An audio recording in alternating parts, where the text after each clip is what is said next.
Give me $200,000 or you're dead to this family. My sister said that. Not a stranger, not a debt collector. My older sister Megan, 3 days after I made the mistake of sharing good news with the people I thought loved me. By Sunday dinner, there were 7 people at that table. One of them was my lawyer. One was the pastor my mother invited to guilt me into compliance. And by the time we got to dessert, the person crying wasn't me. It was Megan. But she wasn't crying about money. Before I go on, please take a moment to like and subscribe, but only if this story genuinely speaks to you. Drop your location and local time in the comments. I love knowing where you're all watching from. I'm Thea. I'm 31. I'm an accountant from a small town outside Columbus, Ohio. Now let me take you back to a Tuesday evening in March, the night I picked up the phone and made the worst call of my life. I don't play the lottery. I want that on the record. I'm the kind of person who tracks every dollar in a spreadsheet and brings lunch to work in Tupperware. But that Tuesday, I stopped to fill up my tank at a speedway outside Westerville, and there was a Mega Millions sign on the counter, $2. I thought, why not? 4 days later, I'm sitting in my apartment staring at my phone screen, checking the numbers for the 3rd time. Then the 4th, then the 5th, $1.2 million. After taxes, about $740,000. Still enough to change my life. Enough to finally buy a house. Enough to stop renting. Enough to breathe. And the very first thing I did, before calling a financial advisor, before calling a lawyer, before doing anything a smart person would do, I called my mother. "Mom, you're not going to believe this," she screamed. She screamed. I could hear her pulling the phone away from her ear, shouting into the next room, "Gerald, Thea won the lottery! Thea won the lottery!" And for a moment I felt something I hadn't felt in years. I felt like I belonged to them again. Within an hour, Dad called. His voice was warm for the first time in months. "Proud of you, kid." 3 words I'd been chasing my whole life. Within 2 hours, Megan called, sweet as honey. "Oh my God, Thea, I'm so happy for you. We should celebrate. We should do a family dinner." Then she asked a question that seemed harmless at the time. "So, how much was it after taxes?" I told her. Because I trusted her. Because I was still stupid enough to believe that good news could just be good news in this family. For about 2 hours, I felt like I had a family again. That was the most expensive feeling of my life. Wednesday morning, not even 24 hours later. Mom called while I was at my desk at work. Casual voice, the kind she uses when she's about to ask for something but wants you to think it's your idea. "Honey, I've been meaning to tell you, the roof's been leaking again. The estimate came back at about $15,000. Wouldn't it be wonderful if we could finally get that fixed?" I said I'd think about it. Thursday, Dad called. No small talk. No "how are you?" Just, "You know what your mother and I sacrificed. I worked double shifts so you could go to college." Here's the thing about that statement. It's not true. My father did work double shifts, but that money went to bills, to Megan's cheerleading gear, to a boat he sold 3 years later at a loss. My college was paid for with federal loans. Loans I'm still paying off at 31, but I didn't say that, not yet. Thursday night. Megan called again. The honey was gone. "Thea, I need $200,000. Todd and I are drowning. The credit cards, the mortgage, it's bad. You have the money. This is what family does." 200,000 out of 740. More than a quarter of everything I had. I told her I needed time to think. "What's there to think about?" I opened my mouth to answer, but she cut me off. "If you say no, don't bother showing up Sunday." She hung up. I sat in my apartment, lights off, phone still in my hand. 3 days ago, I was nobody to these people. I got one check, and suddenly the whole family had a claim on my life. I just didn't know yet how organized that claim was about to get. Friday morning, my phone buzzed with a text from a number I hadn't seen in months. Pastor David Patterson from Mom's church. "Thea, your mother reached out to me. She's concerned about you. Generosity is a blessing. I hope you'll pray on this. Call me anytime." So Mom had gone to the church. Of course she had. That's Donna Andrews' playbook. When guilt doesn't work at home, take it public. But that wasn't the worst part.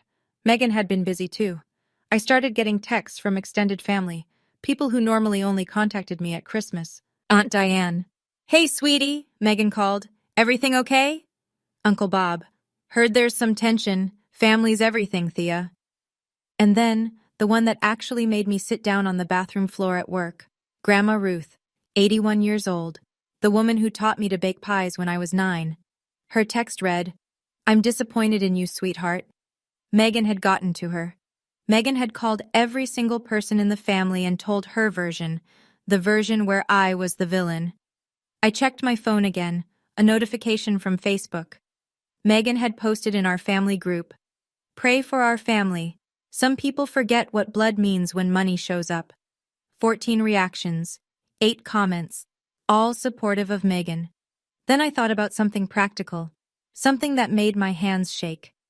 I co-signed Dad's truck loan 2 years ago. If he stopped making payments, my credit score tanks. I can't buy a house with wrecked credit. Mom's savings account, the one I'm listed on as a co-holder from 2019 when she needed help setting it up. She can access that anytime. They had leverage, real leverage, not emotional, financial. That night, I opened my laptop and started doing something I hadn't told anyone about yet. I'm an accountant. Numbers are what I do for a living. But somehow, in all the years I'd been quietly helping my family, I had never once added it all up. I opened a blank spreadsheet that Friday night, pulled up my bank statements going back to 2017, cross-referenced Venmo transfers, wire receipts, canceled checks. It took me 4 hours. March 2019, $30,000 wired to Megan Andrews Cole. She and Todd had separated for the first time. She needed rent, a deposit, groceries, a lawyer consult. I covered all of it. Her exact text at the time, I'll pay you back when I get back on my feet, I swear. I still had the message saved. She never paid back a cent. June 2021, $18,000 for a 2017 Ford F-150. Dad's old truck broke down, and he couldn't get approved for a loan on his own. I bought it outright. When I handed him the keys, he said, We'll figure it out. There was nothing to figure out. He just never brought it up again. That truck is still parked in his driveway. January 2022, $22,000 for Mom's knee surgery. Insurance covered part of it, but not enough. I paid the rest directly to the hospital. When I mentioned it once, she said, That's what daughters do. October 2023, $17,000 in rent for Megan's apartment. She and Todd had separated again. 6 months I covered. She came back to Todd in April 2024 and never mentioned the money. I stared at the bottom of the spreadsheet. $87,000. $87,000. I'd never seen it as one number before. I'd always thought of each one as a separate thing, a favor here, a gift there. But sitting in my apartment at midnight, looking at that total, something shifted in me. I wasn't angry, not yet. I was just awake. I spent Saturday morning running the math on what happens if I do nothing. If I give Megan $200,000, I lose more than a quarter of my after-tax winnings. The house I've been saving for disappears. I go back to renting, back to Tupperware lunches, back to watching my bank account like a heart monitor. And Megan learns, for the 5th time, that screaming loud enough works. If I stay silent and refuse, Megan controls the narrative. She's already turned Grandma Ruth. She's already got the church involved. Dad has the truck loan. If he stops paying out of spite, my credit craters. Mom has access to that joint savings account. They can squeeze me without ever raising their voices. But those were the financial calculations. The real math happened at 2:14 p.m. on Saturday, when my phone rang and the screen showed Megan's number. It wasn't Megan. Auntie Thea? A small voice, shaking. Mommy says you don't love us anymore. Is that true? Lily, 7 years old, the kid I take to the zoo every spring, the kid who made me a card last Christmas that said, Best aunt in the world, because she hadn't learned to spell aunt yet. Megan had put her daughter on the phone, or Megan had said those words in front of her daughter knowing she would call. Either way, she used a 7-year-old child as a weapon. Lily, honey, I love you. That will never change. Then why is Mommy crying? I closed my eyes. Something in me shifted past the point of repair. You can take my money. You can call me selfish to every person in this town, but you don't get to use a 7-year-old to break me. That is the line. I picked up the phone, called Rachel Whitfield, my college roommate, family law attorney. Rach, I need your help. Are you free Sunday? Friday night. I was heating up leftover soup when Megan called again. I let it ring 3 times. Then I picked up. Have you thought about it? Her voice was flat. Transactional. I have. I'm not giving you 200,000, Megan. Silence. 2 seconds. 3. So that's your answer. That's my answer. More silence. Then her voice dropped into something I recognized. The tone she used when she wanted to make someone feel small. She'd been doing it since we were kids. Fine. Then I'll tell Lily you chose money over her. Don't bring Lily into this. She's already in it. She asked me why her aunt is being selfish. She's 7, Megan. She asked because you told her to. Click. I stared at the dark screen.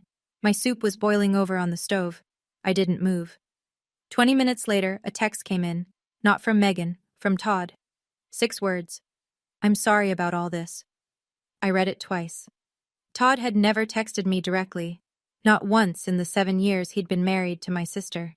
He'd always been background, the guy who loaded the dishwasher at Thanksgiving while Megan held court at the table. The guy who nodded when Megan talked and disappeared into the garage when she didn't. But here he was. 6 words, no context, no follow-up. I almost texted back.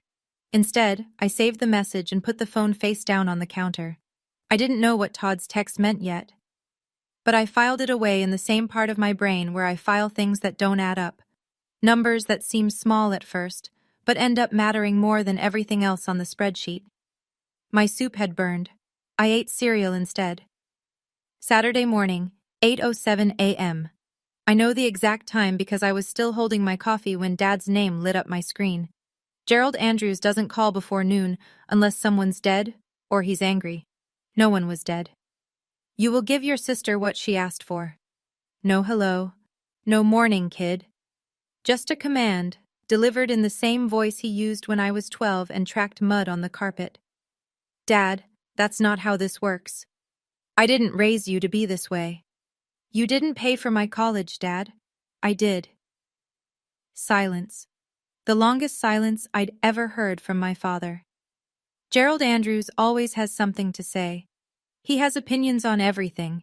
Football, politics, how his neighbors mow their lawn. But when I said that sentence, there was nothing. Just the sound of Fox News playing in the background. When he finally spoke, his voice was harder. Sunday dinner. Be there. And bring a better attitude. I'll be there, but I'm bringing something else. He hung up. I sat at my kitchen table and realized I was shaking. Not from fear, from the fact that I had just talked back to my father for the first time in 31 years, and the sky hadn't fallen. The earth didn't crack. I was still here, still breathing, still holding a cup of coffee that was going cold. I called Rachel. She picked up on the first ring. Are you sure about this? She asked. I've never been more sure. Then I'll be there at 4:30. Wear something comfortable, and Thea, don't let them see you sweat. I hung up and opened the spreadsheet one more time. 87,000. I printed it, every page. Then I put it all in a folder and set it by the front door. Okay, I need to pause here for a second. In my experience, moments like these, where your own father tells you that you owe him, those don't come from nowhere. He lost his job 5 years before this. He'd been sitting at home, watching his younger daughter become more financially stable than he ever was. I'm not excusing it, but I understand the wound underneath it. Now here's what I want to ask you. When Megan told me she'd turn Lily against me, do you think she was bluffing? Or do you think she actually would have gone through with it? Tell me in the comments. Let's get back to the story. Saturday afternoon. I needed milk and eggs. Normal things. The kind of errands that remind you the world still exists outside your family drama. I drove to the Kroger on Main. I was loading bags into my trunk when I heard my name. Thea, wait! Todd Cole was standing 2 spots over, holding a gallon of orange juice and a bag of diapers. Wait, not diapers. Pull-ups. For Lily. She'd been potty trained for years, but she still used them at night sometimes. Megan hated talking about it, but I knew because Lily told me once during a zoo trip, whispering like it was a classified secret. Todd looked terrible. Bags under his eyes, 3-day stubble.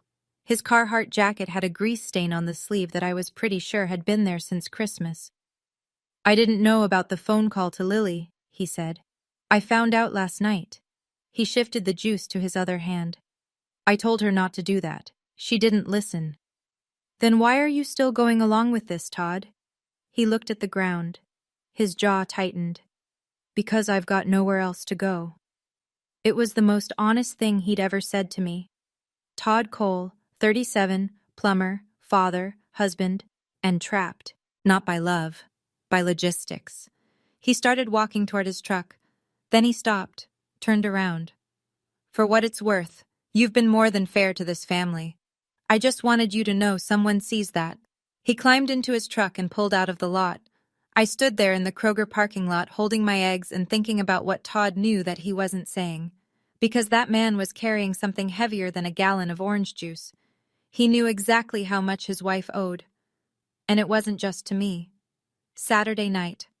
I was sitting on my couch with the folder on the coffee table, going through the printouts one more time, when my phone buzzed. Aunt Diane. I braced myself. Megan had called her. This was probably the next wave. Megan called me yesterday, Diane said. Told me you're refusing to help the family. Diane, I didn't call to lecture you, sweetheart. I stopped. Diane Andrews is 54. She teaches 4th grade at Millbrook Elementary. She's my father's younger sister, and she's the quietest person in the Andrews family, which means she's either the smartest or the most afraid. I've never been sure which. Your father borrowed $12,000 from me in 2018, she said. Never paid back a cent. When I asked, he stopped returning my calls for 6 months. I didn't know this. In 31 years, no one had ever told me this. I've watched this pattern for years, Thea. You're not the first person Gerald and Donna have done this to. You're just the first one who might actually stand up. My throat tightened. Why didn't you ever say anything? Because he's my brother, and because until now I didn't think anyone would believe me. She paused. I was invited to Sunday dinner. I'll be there. Diane, thank you. Don't thank me yet. She hesitated, long enough for me to hear her take a breath. There's something else, but it's not my place. You'll find out soon enough. She hung up before I could ask what she meant. I sat in the dark for a long time after that call. The folder sat on the table, fat and quiet. Tomorrow it would speak for me. But tonight, for the first time in a week, I didn't feel completely alone. Sunday, 5 o'clock. The sky over the suburbs was that particular shade of gray-orange you only get in central Ohio in March. Like the weather can't decide if it's winter or spring, so it splits the difference and gives you nothing. Rachel pulled into my apartment complex at 4:30 sharp. Black blazer, leather satchel, low heels. She looked like she was walking into a deposition, not a pot roast dinner. You ready? She asked. No, let's go. We took my car. 15-minute drive, past the speedway where I bought the ticket, past Millbrook Elementary where Diane teaches, past the church where Pastor Patterson was probably finishing his Saturday sermon prep. Dad's house is a single-story brick ranch on a quarter-acre lot. White aluminum siding, a basketball hoop from 1998 still bolted above the garage, net gone. The lawn was patchy and brown. Gerald Andrews has never been a yard man. 3 cars already in the driveway. Pastor Patterson's gray Buick, Diane's Subaru, Megan and Todd's minivan, and there, parked right in front, the 2017 Ford F-150 I bought for $18,000. Blue, chrome bumper, mud on the wheel wells. I picked up the folder from the back seat. Rachel grabbed her satchel. Mom opened the front door before we knocked. She was wearing her good blouse, the one with the little flowers she saves for church. Her eyes went straight to Rachel. Who's this? This is Rachel, my friend. She's joining us for dinner. Donna's smile thinned. We didn't set a place for... Then we'll add a chair. I stepped inside. The house smelled like pot roast and potatoes. Fox News murmured from the living room. The dining table was already set. 7 places, carefully arranged. I noticed immediately where they'd put me, directly across from Dad, like a defendant facing a judge. Everyone was already seated when we walked in. Gerald at the head of the table, Megan to his right, mascara freshly applied, chin high. Todd to his left, hands flat on the table, staring at the salt shaker. Diane at the far end, quiet, watching everything.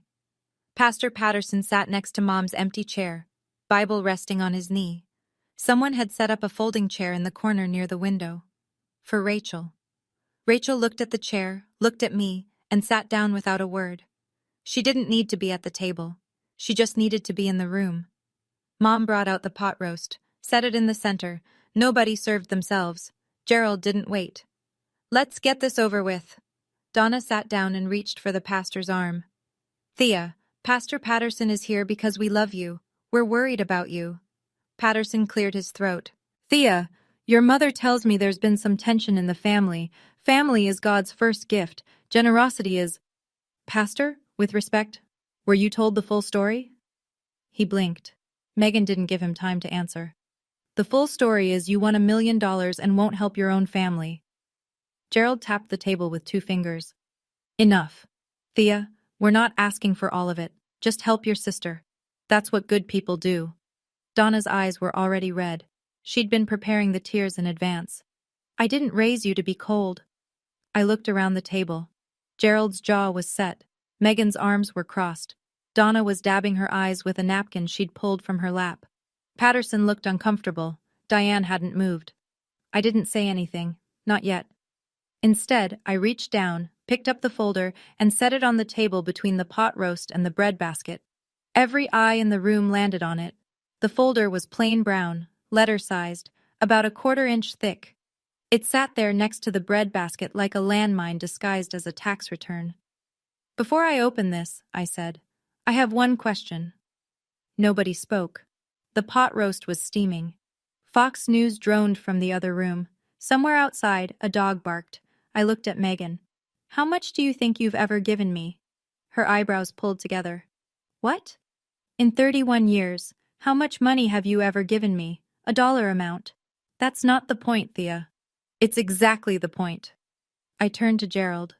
Dad, same question. How much have you given me financially since I turned 18? He straightened in his chair. The vein in his temple that I've known my whole life, the one that shows up when he's cornered, pulsed once. We gave you a roof. We gave you food. We gave you life. I moved out at 18. I've been paying my own way since then. Loans, rent, everything. Donna's hand went to her chest. You're keeping score? Is that what this is? After everything we've done for you? I looked at my mother, the woman who used to braid my hair before school, who stayed up late making my Halloween costumes when I was little, who once, when I was 8, drove 30 miles to bring my forgotten science project to school. I love her. I want you to know that. I love her even now. No, Mom, I never kept score, but you forced me to count. I opened the folder.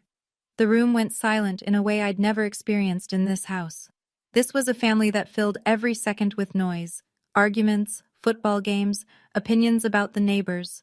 But when those pages came out, the only sound was the creak of paper against paper. The first page was a printout of a bank wire confirmation, dated March 14, 2019, $30,000, sent from my account to Megan Andrews Cole. I read it the way I'd read a financial statement at work, calm, precise, no emotion.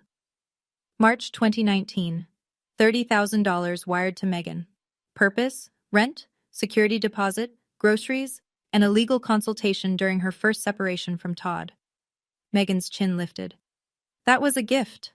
I pulled the second page, a screenshot of a text message, the date and timestamp clearly visible. Megan's exact text, March 16, 2019. I'll pay you back when I get back on my feet, I swear. You never paid back a cent. Rachel stood from her folding chair, walked over, and placed a copy of the printout in front of Pastor Patterson. He looked at it the way a man looks at a letter he didn't expect to receive. I continued. October 2023, $17,000, 6 months rent for Megan's apartment, her second separation from Todd. Megan's face was changing. The defiance was still there, but something underneath it was shifting. The first crack in the wall. That was different. I was in a bad place. I know you were. And I helped. Your text from that period, here on page 4, reads, I promise I'll make it up to you. You didn't. I set the pages down and looked at Pastor Patterson. He was reading the printout Rachel had given him, glasses low on his nose. He looked up at Donna, then back at the page. I watched his face carefully. This was a man who had walked into this house 40 minutes ago, believing he was there to counsel a selfish daughter. He was now reading proof that the story he'd been told was missing about 60 pages. He didn't say anything yet, but his jaw tightened. I turned to the next section of the folder. June 2021, $18,000. A 2017 Ford F-150 for Gerald Andrews. I looked at my father. He was gripping the edge of the table with both hands. Dad, have you made a single payment back? He didn't answer. The vein in his temple was throbbing again. The truck, his truck, the one he drove to the hardware store, and the barber and the VFW haul every week, was sitting right outside in the driveway. Everyone at the table could see it through the window. I moved to the next page. January 2022, $22,000, mom's knee surgery. Insurance covered a portion. I paid the remaining balance directly to the hospital. Donna's face crumpled. I'm your mother. That's what children do. Then what do parents do, Mom? No answer. Just the sound of Donna folding and unfolding her napkin. Total across 8 years. I laid the final summary page flat on the table. The number was printed in bold at the bottom. Simple, clean, no commentary. $87,000. That is what this family owes me, not the other way around. I closed the folder, didn't slam it, didn't raise my voice, just pressed the cover shut and set my hands flat on either side of it. Diane spoke first. She'd been silent for the entire dinner, and when her voice came, it cut through the room like cold air through an open door. $87,000, Gerald. She looked at her brother. And you're sitting here demanding more? Gerald's eyes snapped to Diane. For a moment I thought he was going to shout, but he didn't. He just looked at her, his little sister, and for the first time I saw something in my father's face that I'd never seen before.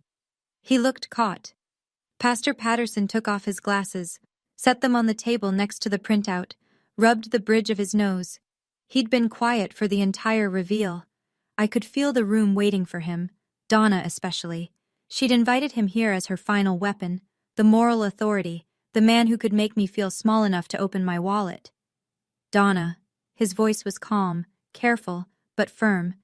When you asked me to come tonight, you told me Thea was being selfish with her money. You didn't tell me any of this. Mom reached for his arm. Pastor, it's more complicated than... It looks pretty clear to me. He turned to face me, and what I saw in his eyes wasn't pity or judgment. It was something closer to respect.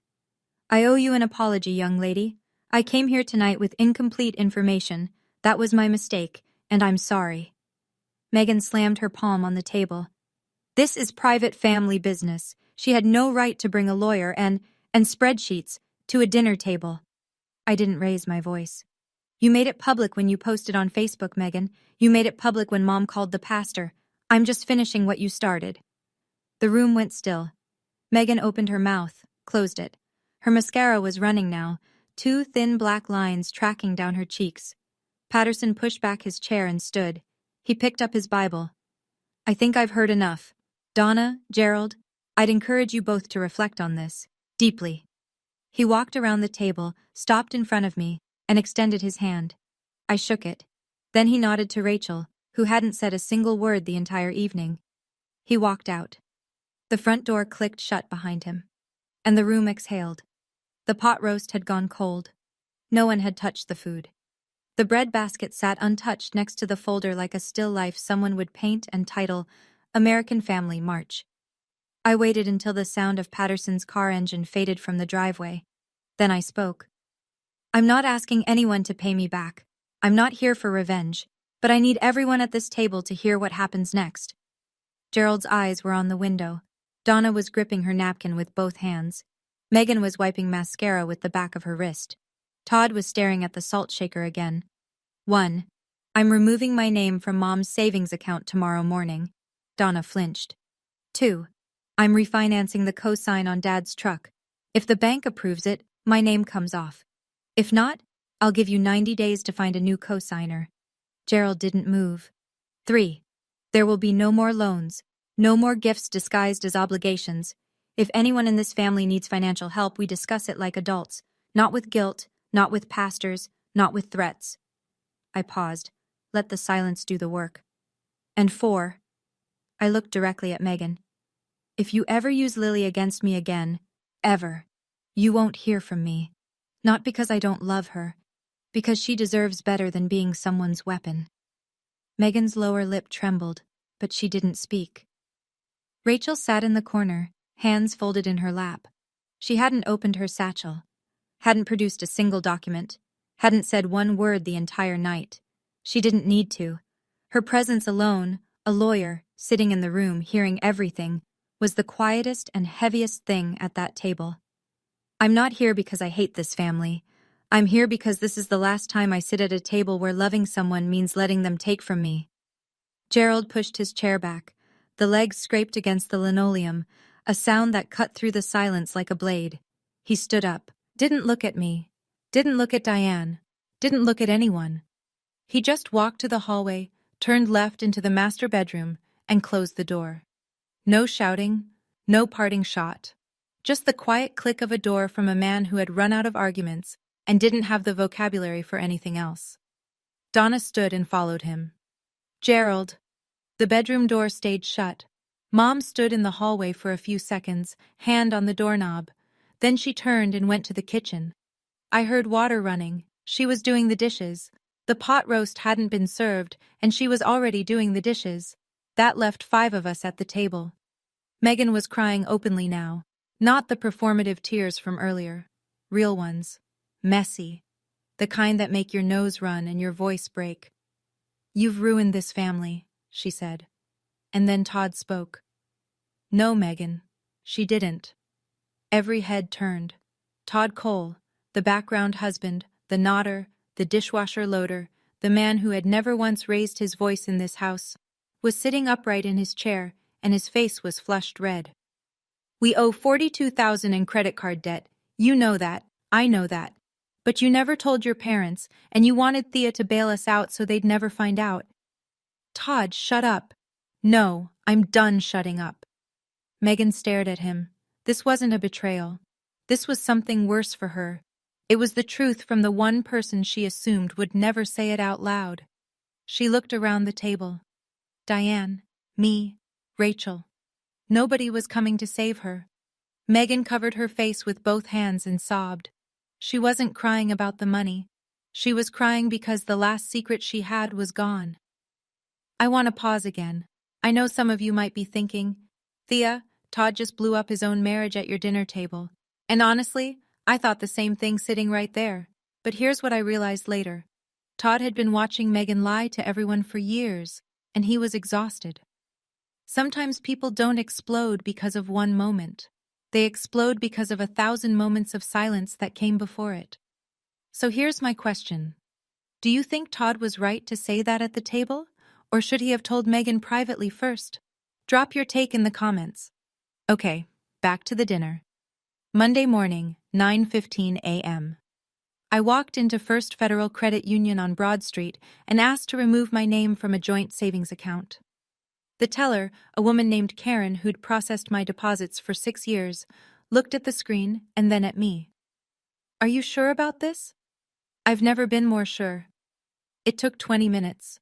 When I walked out, the March wind hit my face and I stood on the sidewalk for a moment, breathing. One down.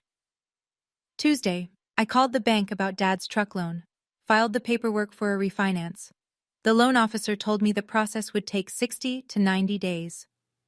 We'll need the primary borrower's cooperation, he said. I told him I understood. Wednesday. Silence from Gerald. Silence from Megan. Thursday. Donna called. I picked up because she's my mother, and some instincts don't die in a week. You've torn this family apart, Thea. I set a boundary, Mom. That's different. She hung up. Friday. A letter arrived. Not an email, not a text. A handwritten letter in a shaky cursive I recognized immediately. Grandma Ruth. Dear Thea, I only heard one side. I'm sorry I judged you. Your grandfather would have been proud of you. Come see me when you're ready. Love, Grandma. I sat at my kitchen table and cried for the first time all week. Not because of the apology, because it meant someone in my family could hear the truth and change their mind. That weekend, Diane called. I want you to know something. Gerald borrowed $8,000 from your grandmother in 2020. She never told anyone. He never paid it back. I closed my eyes. The number didn't surprise me. The pattern did. You're not the only one, Thea. You're just the bravest. 2 weeks after Sunday dinner, Diane told me that Megan and Todd had started marriage counseling. I didn't ask for details. It wasn't my business. But Diane offered one. Todd told the counselor everything. The debt, the phone call with Lily, all of it. I felt something complicated when I heard that. Not satisfaction, not sadness exactly, just the heaviness of knowing that one dinner had cracked open more than I intended. Todd called me once, brief, direct. I should have spoken up years ago. I'm sorry I didn't. You spoke up when it mattered, Todd. He was quiet for a second. Then, Lily misses you. I miss her too. That was the whole conversation. Megan didn't call. Not a text, not an email, not a smoke signal. But 3 weeks after the dinner, something happened that I wasn't expecting.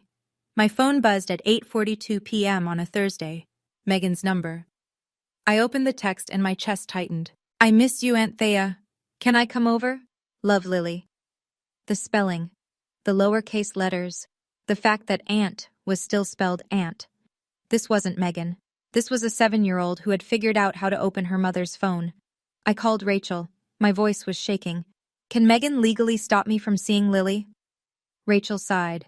In Ohio, aunts don't have formal custody or visitation rights, but you're not in a custody dispute. You can reach out through Todd. I texted Todd that night. Simple. Tell Lily I love her. I'll always love her. He wrote back in 2 minutes. She knows. She told me she sent you a text on Megan's phone. Megan doesn't know. A 7-year-old girl sneaking her mother's phone to tell her aunt she missed her. That child knows who actually loves her. Kids always do. Here's the thing about small towns outside Columbus. Everyone goes to the same 3 places: the Kroger, the Speedway, and church. And in a town like ours, information doesn't need the internet. It has casserole drop-offs and post-church parking lot conversations. Pastor Patterson didn't tell anyone the details. He's a man of discretion, and I respect that. But the following Sunday, he gave a sermon. The topic? The sin of using generosity as a weapon. He didn't name anyone. He didn't have to. Donna was sitting in the 3rd pew. By the time Patterson reached his second point, something about how true giving doesn't come with a leash, Donna stood up, grabbed her purse, and walked out. Diane told me this later. She said the pew creaked when Mom got up, and nobody looked at her, but everybody watched her leave. In the weeks that followed, the phones started ringing. But this time, they were ringing for me. Uncle Bob called. I didn't know the full picture, Thea. I'm sorry I took sides before I had the facts. 2 cousins texted. One aunt sent a card. Not everyone, not a parade. But enough. Megan quietly deleted her Facebook post. The one about praying for the family. The one with 14 reactions. It just disappeared one afternoon, like it never existed. But screenshots live forever, and I knew at least 3 family members had already seen the original. Gerald still didn't call. Not a word. Donna called Diane twice, but not to apologize. To complain. Thea humiliated us in our own home, she told Diane. Diane said, No, Thea told the truth in your home. That's not the same thing. I didn't ask anyone to take sides. But for the first time in my life, I didn't have to prove I was worth believing. 3 months later, the refinance went through. My name came off Gerald's truck loan. The credit union officer called to confirm, and I said thank you, hung up, and sat in my car in the parking lot for 10 minutes, doing absolutely nothing. It was done. The last financial thread connecting me to my father's decisions was cut. I bought a house. Nothing fancy. A 2-bedroom Cape Cod on Elm Street, with a small yard and a front porch. The kind of house I'd been saving for since I was 23. It needed new gutters and the kitchen cabinets were from 1987, but it was mine. My name, my mortgage, my front door. I didn't post it on social media, didn't send announcements. The only people who came to the housewarming were Rachel, Diane, and, to my surprise, Todd with Lily. Megan knew. Todd had told her where they were going. She didn't object. Rachel brought wine. Diane brought a potted fern that she said would outlive all of us if you just water it on Sundays.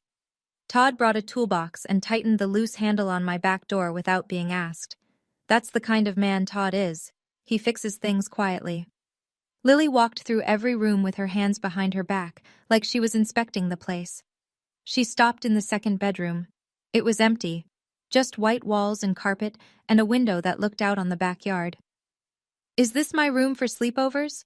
I knelt down. If you want it to be. She hugged me, hard. The kind of hug that means a kid has been saving it up for weeks. I also set aside $30,000 into a 529 education fund for Lily. Nobody's name on it but mine.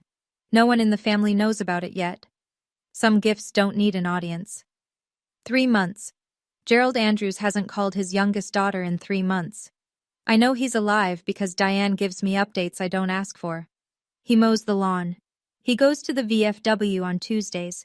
He watches the Buckeyes on Saturdays. He does everything exactly the way he did before, except he no longer picks up the phone to call me. Donna calls sometimes. Every conversation follows the same pattern. She starts with small talk, the weather, the neighbor's new fence, something she saw in the morning news. Then she slides into it. I just wish things could go back to normal, Thea. And every time I say the same thing. I love you, Mom, but I won't apologize for having boundaries. She sighs. We say goodbye. She doesn't call again for a week or two. I'm not waiting for an apology. I've made peace with the possibility that one may never come, but I'm also not closing the door. The door is right there. It's unlocked.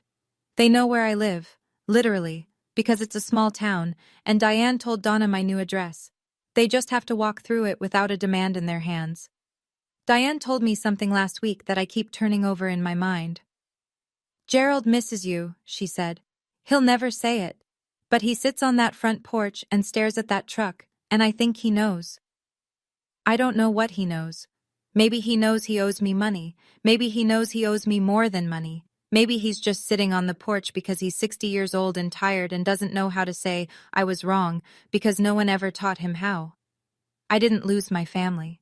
I lost the version of my family that required me to shrink so they could feel tall. I didn't tell you this story so you'd hate my family. They're real people with real pain. My father lost his job and with it, the only identity he'd ever built for himself. Provider, head of household, the man who works doubles. When that was gone, he didn't know who he was anymore. So he held on to the one thing he had left, authority. And authority without contribution turns into control. My mother learned love from a generation that didn't separate it from obligation. In her mind, family means you give everything and you don't ask questions. She wasn't trying to manipulate me. She genuinely believes that's how it's supposed to work. She just never considered that the giving was only flowing one direction. Megan never learned how to stand on her own because she never had to. She was the first child, the pretty one, the one who got the prom dress and the attention. And when life got hard, when the credit cards piled up and the marriage cracked, she reached for the only tool she knew, someone else's wallet.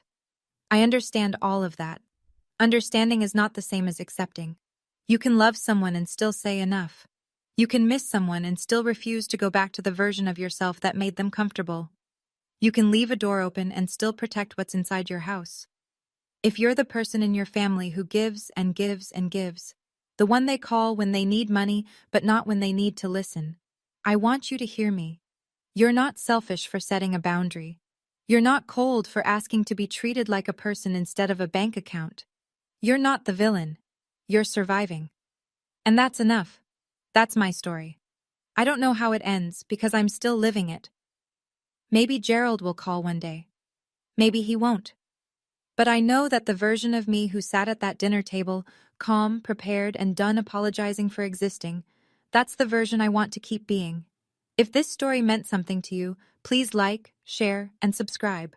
And if you've got your own Sunday dinner moment, The one where you finally stopped shrinking? I'd love to hear it in the comments. There's another story waiting for you in the description. It hit me just as hard. I'll see you there.